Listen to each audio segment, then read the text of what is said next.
Assalamualaikum warahmatullahi wabarakatuh. Salam sejahtera bagi kita semua. Anak kami, pada pertemuan kali ini kita akan melanjutkan materi pelajaran kita, yaitu PPKN, tepatnya part 6 atau pertemuan yang ke-6, dengan judul Wawasan Nusantara dalam konteks Negara Kesatuan Republik Indonesia.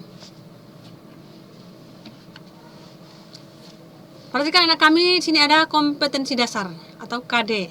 Yang pertama, menghayati wawasan Nusantara dalam konteks Negara Kesatuan Republik Indonesia sebagai anugerah Tuhan Yang Maha Esa. Bertanggung jawab mengembangkan kesadaran akan pentingnya wawasan Nusantara dalam konteks Negara Kesatuan Republik Indonesia. Menelaah pentingnya wawasan Nusantara dalam konteks Negara Kesatuan Republik Indonesia. Mempresentasikan hasil telaah terkait pentingnya wawasan Nusantara dalam konteks Negara Kesatuan Republik Indonesia. Adapun tujuan pembelajaran kita pada hari ini anak kami, antara lain melalui materi ini diharapkan anak kami dapat mengidentifikasi fungsi dan tujuan wawasan Nusantara. Yang kedua, diharapkan anak kami mampu menjelaskan yang dimaksud dengan wawasan Nusantara dalam konteks Negara Kesatuan Republik Indonesia. Yang ketiga, diharapkan anak kami mampu menyajikan hasil tentang pentingnya wawasan Nusantara. Kita mulai dari bagian A, wawasan Nusantara. Berdasarkan teori-teori tentang wawasan, latar belakang falsafah Pancasila, latar belakang pemikiran aspek wilayah, aspek sosial budaya, dan aspek kesejarahan, terbentuklah satu wawasan nasional Indonesia yang disebut dengan wawasan Nusantara dengan rumusan pengertian yang sampai saat ini terus berkembang. Wawasan Nusantara menurut ketetapan Majelis Permusyawaratan Rakyat tahun 1999.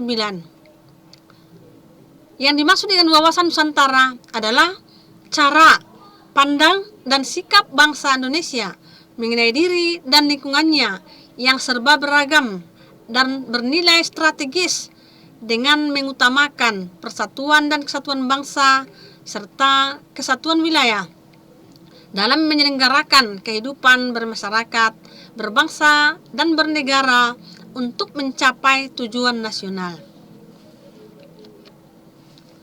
Pengertian wawasan Nusantara menurut Profesor Wan Usman, yang dimaksud dengan wawasan Nusantara adalah cara pandang bangsa Indonesia mengenai diri dan tanah airnya sebagai negara kepulauan dengan semua aspek kehidupan yang beragam.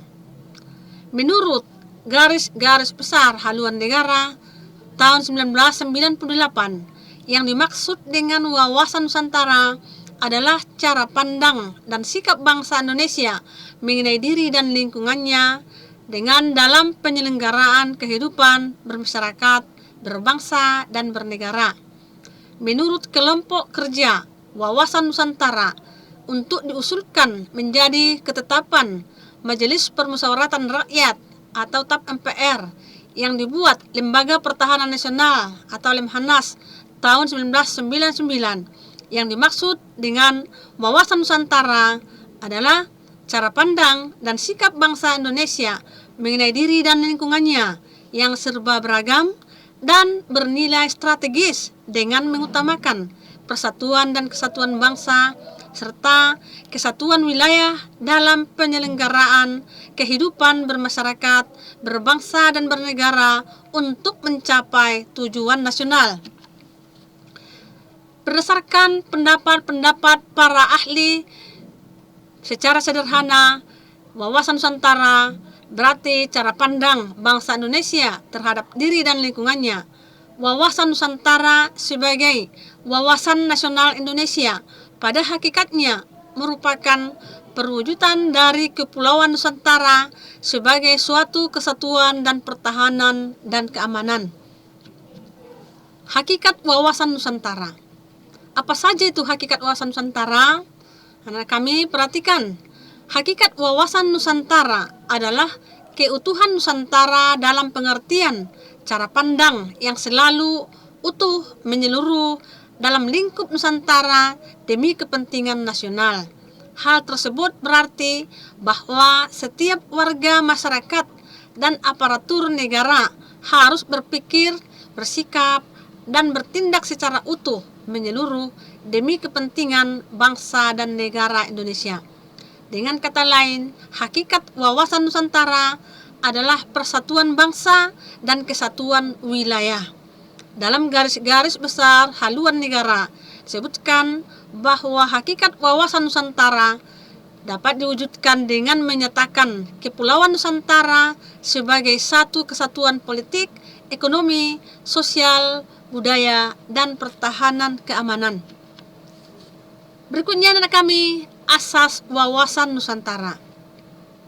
Asas wawasan Nusantara merupakan ketentuan atau kaidah dasar yang harus kita patuhi, ditaati, dipelihara, dan diciptakan demi tetap taat dan setianya komponen pembentuk bangsa Indonesia terhadap kesepakatan bersama.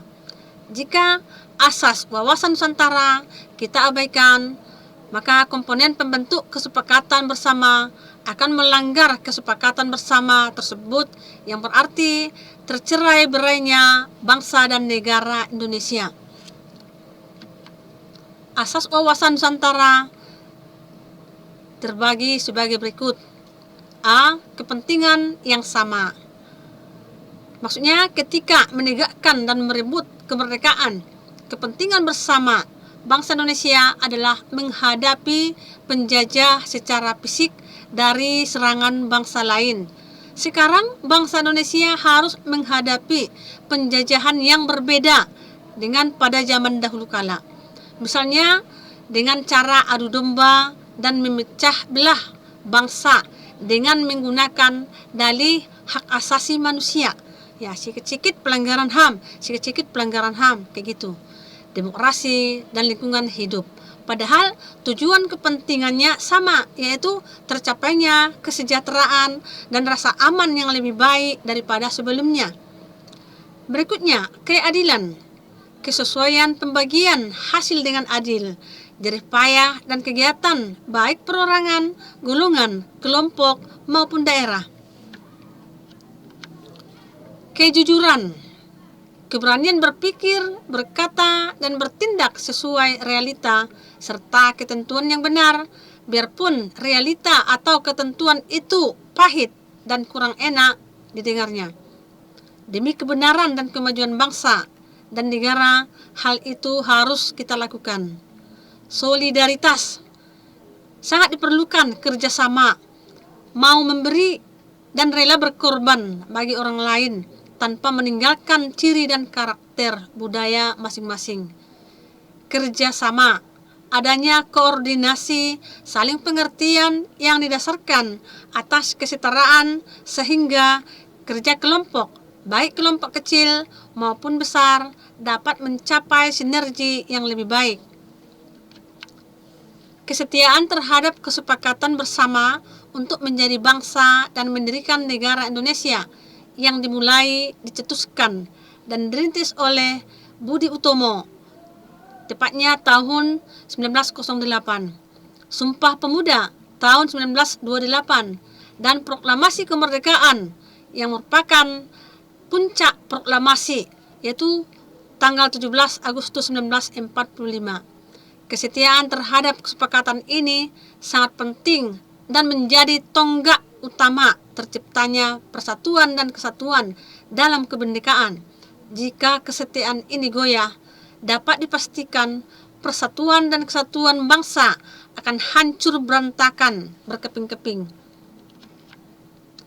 Ibu rasa materi kita untuk part 6 PKN kelas 10 ya sampai di sini. Kalau ada materi-materi yang kurang jelas, silakan anak kami buat di kolom komentar. Dan sebagai tambahan latihan, silakan anak kami lanjutkan di buku catatannya. Yang pertama, apa yang dimaksud dengan wawasan negara. Yang kedua, perwujudan Kepulauan Nusantara sebagai satu kesatuan politik dalam arti apa saja. Yang ketiga, mencakup apa sajakah wawasan Nusantara itu. Yang keempat, jelaskan apa yang dimaksud dengan wawasan Nusantara. Dan yang kelima, jelaskan menurut anak kami apa yang dimaksud hakikat wawasan Nusantara. Selamat mengerjakan. Sampai sekian. Ibu tutup dengan salam. Assalamualaikum warahmatullahi wabarakatuh.